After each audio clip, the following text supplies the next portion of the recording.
নিচেই রয়েছে প্রায় 500 মা সতীমার মন্দির। যাবো আজকে সেখানে, চলুন।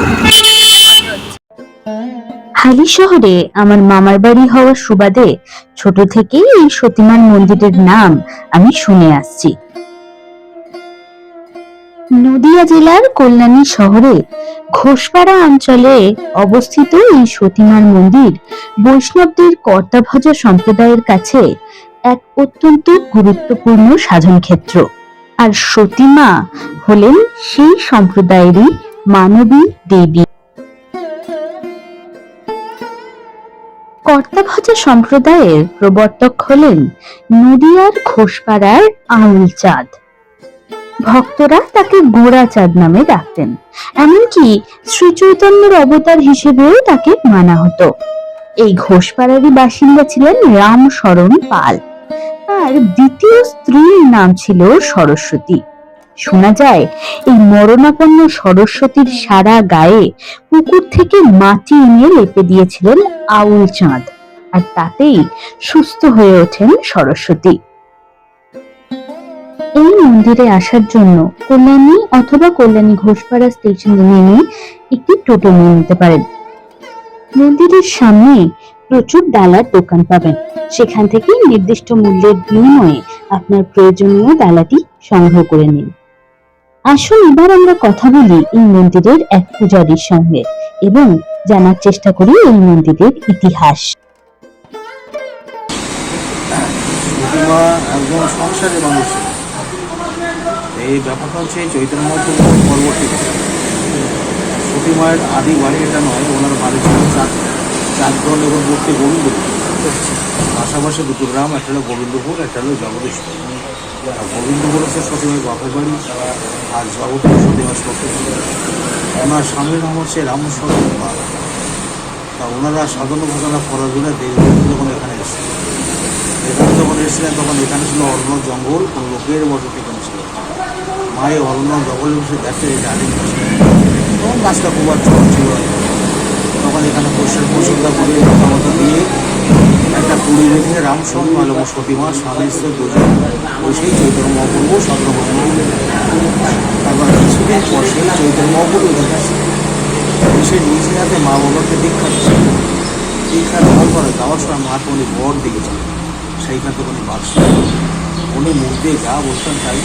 ভক্তরা আসে মনের ব্যথা মাকে জানিয়ে যান, মা তাদের আশা পূর্ণ করেন। আশা পূর্ণ হলে তারা কি দেবেন কি না দেবেন তাদের অন্তরের ব্যাপার। তারপরে উনি দেবগণে জানিয়ে উনি এখানে দেওয়া রাখলেন। এইটা হচ্ছে ওনার সাধনা স্থান, আর ভিতরটা হচ্ছে মায়ের সমাধি স্থল হচ্ছে। এই সতী মায়ের ছিল এক ছিল দোয়াল চাঁদ, আর একটা পালিত পুকুর ছিল বাঁকা চাঁদ।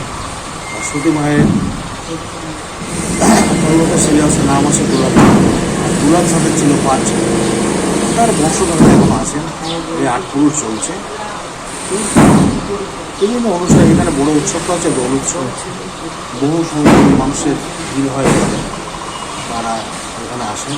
এখানে হিমসাগর পুকুর আছে, যারা অন্ধ দেখতে পায় না, যারা বোবা কথা বলতে পারে না, তারা ওই হিমসাগর পুকুর থেকে চান করে নিয়ে ডালিমতলাতে সর্বোচ্চ করে। আচ্ছা, আপনার নামটা? আমার নাম স্বপন নায়ক। সতীমার মন্দিরে এখনো সেই ডালিমতলা রয়েছে, যেখানে বসে একসময় সাধনা করেছিলেন সতীমা। এখনো ভক্তরা আসেন এবং সেই ডালিম গাছে ঢিল বেঁধে নিজেদের মনস্কামনা মাকে জানিয়ে যান। তাদের বিশ্বাস ওই ডালিম গাছে ঢিল বাঁধলেই পূর্ণ হবে তাদের মনস্কামনা। সতীমার মন্দির খোলা থাকে প্রত্যহ সকাল 7টা থেকে সন্ধ্যে 7টা পর্যন্ত। এই মন্দিরে নিত্য পুজোর পাশাপাশি প্রতি শুক্রবার বিশেষ কীর্তনেরও ব্যবস্থা থাকে। প্রতি বছর দোল পূর্ণিমার দিন এই মন্দির চত্বরে মেলা বসে। এই সতীমার মেলা কিন্তু ভীষণ বিখ্যাত। দোলের আগের দিন থেকেই মেলা শুরু হয় এবং চলে 7 দিন ব্যাপী। আর সেই মেলা জমে ওঠে কীর্তন, লোকগীতি, পল্লীগীতির সুরে। ডালিমতলায় পুজো দেওয়ার পর মন্দিরের ভেতর দিকে আসলে দেখতে পাবেন সতী মায়ের সমাধিস্থল।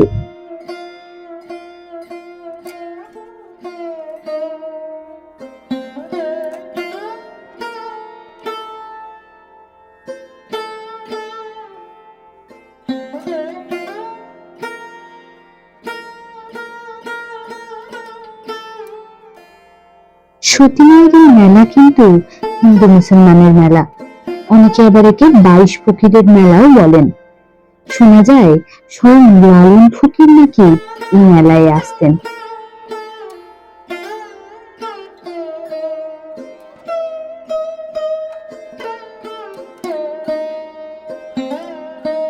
সতীমার মন্দির থেকে বেরিয়ে একটি রাস্তা সোজা চলে গেছে সেই পুকুর পাড়ের দিকে, যেখানে স্নান করে ভক্তরা সতীমার কাছে পুজো দেন।